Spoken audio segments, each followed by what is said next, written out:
10 নম্বর অঙ্ক সরল করো। 60 ভাগ 8 ব্র্যাকেট 3 যোগ 3 যোগ সেকেন্ড ব্র্যাকেট 8 বিয়োগ 8 ব্র্যাকেট 3 যোগ 2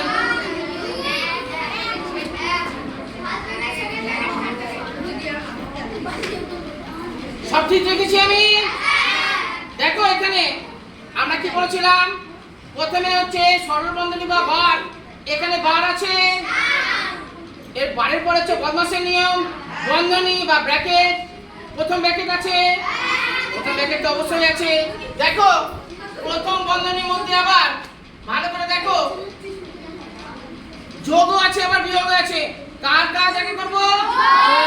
আগে কিন্তু আমরা যোগের কাজ করব। হ্যাঁ বাবা, ভাগ দেখে উঠবে না।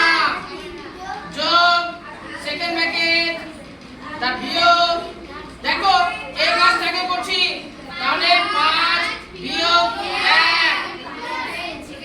যেহেতু প্রথম বন্ধনীর মধ্যে কাজ বাকি আছে সেজন্য আমরা প্রথম বন্ধনী তুলছি না। এবার 7 ভাগ 3 যোগ 8। দেখো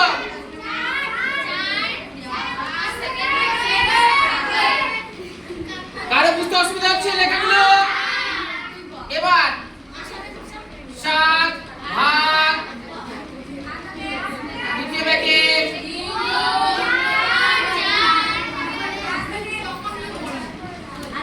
7 ভাগ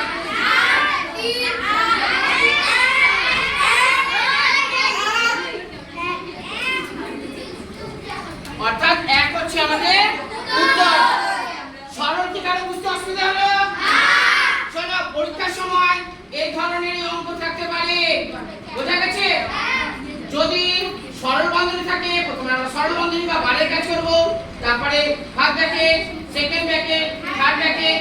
আবার দেখো বন্ধনীর এই অঙ্কের মধ্যে দেখো প্রথম বন্ধনীর মধ্যে যোগ বিয়োগ আছে। যদি ভাগ থাকে ভাগের কাজ আগে করব, তারপরে গুণের কাজ, যোগের কাজ, বিয়োগের কাজ।